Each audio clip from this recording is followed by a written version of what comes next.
are in the midst of the Earth's sixth mass extinction.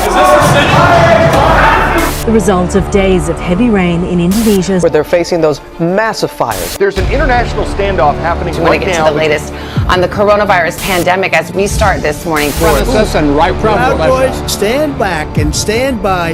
Huge fires at the Moria camp.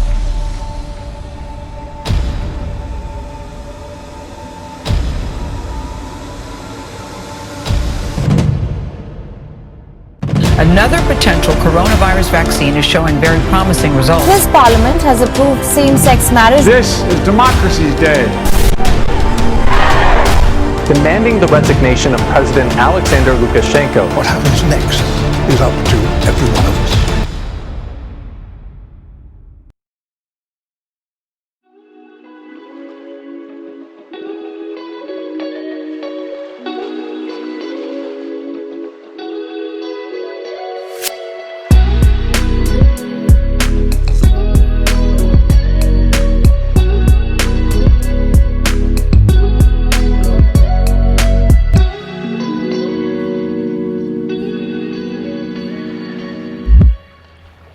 Hello and welcome to the Youth Forum Switzerland 2021. My name is Fabrizio Frenner. I'm one of the lead student organizers of this year's event, and it is a great honor to not only welcome you to YFS 2021, but also give today's opening address.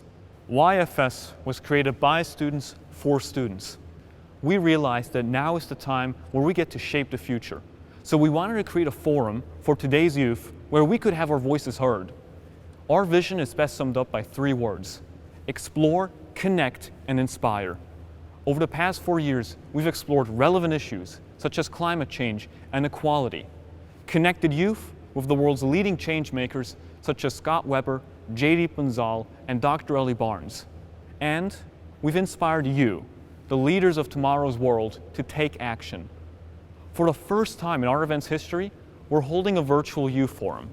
While we may not be able to gather in person for this special day, it still took a lot of work to get to where we are today, hosting a virtual YFS being broadcast around the world. Therefore, I'd like to send out my heartfelt gratitude to the entire YFS team, students and faculty members alike, who over the past 5 months have worked hard to make today possible. We wouldn't be here today if it weren't for you. It's also an incredible honor to welcome a wide array of speakers to YFS 2021 who are joining us from around the world. Today's sessions will focus on some of the most pressing issues we currently face: mental health, racism within society, as well as the continued persecution of an entire ethnic population are just a few of the sessions we've got on offer. I would like to address one equally important topic: democracy. 2 years ago, we held a panel titled "Is Democracy Dying?" I remember it well, as I sat in this very room watching the panelists discuss whether our democracy was under threat. Earlier this January, we saw the manifestation of those fears. We saw the capital of one of the largest democracies be stormed in an effort to overturn the results of a democratic election. In the face of that attempted coup, the answer for some might have been yes, democracy is under attack.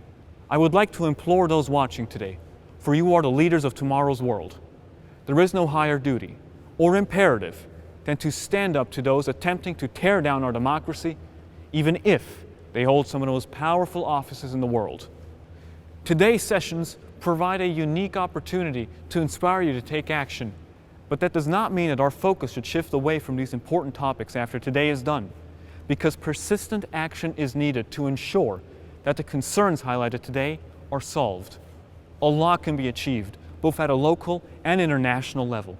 And we've already seen a lot of progress being made, such as the legalization of gay marriage in Switzerland, people stepping up during the pandemic, volunteering to buy food for vulnerable people, as well as the ever-growing attention being given towards police violence. Ultimately, change starts with us. And only together can we work towards a better tomorrow. Now is the time where we get to determine what our future will look like. It is now my great honor to introduce to you William Stubbs, co-founder and director of SPUR, who has been a great friend to YFS over the past 4 years. We're so happy to welcome you back. Over to you.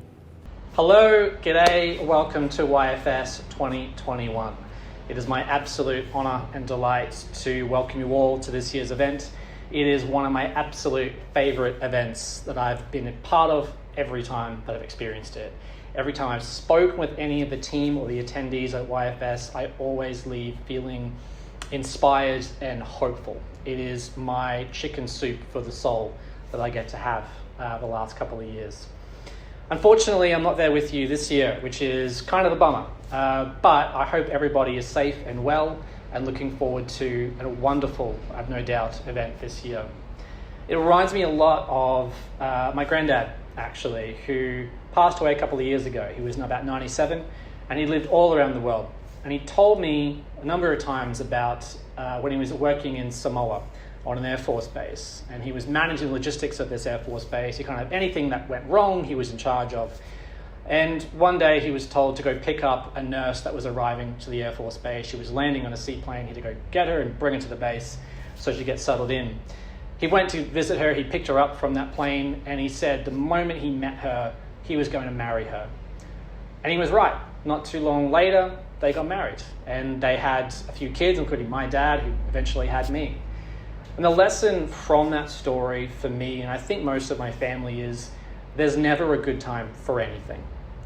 So often we hope and expect that life and our plans will work out in an orderly fashion, and we know what will happen, and we can plan for that, and we can prepare for that. The reality is it doesn't quite work that way. Things will happen. Things will go wrong. And as we've seen last year, 2020, sometimes things can go very wrong. But there is a silver lining. 2020 has shown us that, yes, it may be imperfect timing. We may not have been ready for it, but it is an opportunity to think about what is important and to think about what we want, about what matters. And for me personally, 2020 reminded me of the importance of people. People are really what matters in life, whether that is who you end up marrying or who you make as a friend, as a mentor, who you collaborate with, who you work with, who inspires you, or who you help, and maybe in turn you are helped by. And so for this year, when we have come out of a disastrous last year, we are more isolated than ever, we are perhaps more afraid, we feel more alone, more uncertain. The best thing I can suggest, the thing that I implore you to do, is to invest in people, to think about the relationships that you have around you, those that mean something to you, those that maybe are underserviced, and the people that you don't yet know who will be important to you in your life to whatever degree. In this YFS, where you have an opportunity to learn about a range of different things, from economics to climate change to gender equality, I would encourage you to also make time for people. And in between those various opportunities you have to learn something new, meet someone new, somebody you haven't met before, or maybe you've seen in the hallway but you don't quite know, or maybe is on that screen and lives a world away. Take the time, get to know somebody. It is people that matters, and particularly talking about these big existential problems that we have, that your generation is facing. We have to acknowledge not one individual can solve any of them. It is people working together that will solve these big challenges. And that starts with getting to know each other. Rely on each other and help each other. Make 2021, make YFS 2021 about people, and I think it'll be a pretty good year. Have an amazing time, learn a lot, make sure you eat and drink, and hopefully, maybe I might see you next year. But in the meantime, I wish you all the best and stay safe. Thank you so much for those inspirational words, Mr. Stubbs. This concludes the YFS 2021 opening ceremony. Session 1 will begin promptly at 9 a.m., with Session 2 commencing at 2 p.m., both Central European Time. Please find the links to both sessions on either our Schoology page or on our social media accounts. That's it from me. Thank you so much for watching. I hope you have a great day.